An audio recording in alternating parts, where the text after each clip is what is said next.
আসসালামাইকুম, welcome to মুক্তি মায়া kitchens. সবাইকে স্বাগতম। আজকে আমাদের রান্নাঘরে তৈরি করা হয়েছে মোগলাই পরোটা। ডিম, ময়দা,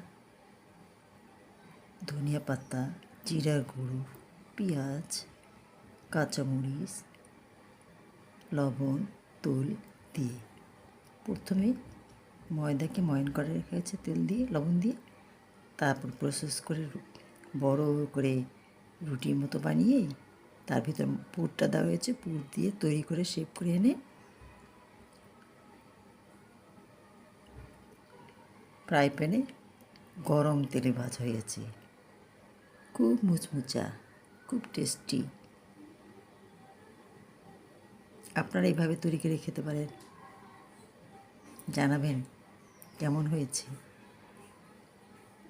অনেক ধন্যবাদ। আমার চ্যানেলে সাবস্ক্রাইব করার জন্য আপনাদেরকে আমি বিশেষভাবে অনুরোধ করছি। Good night.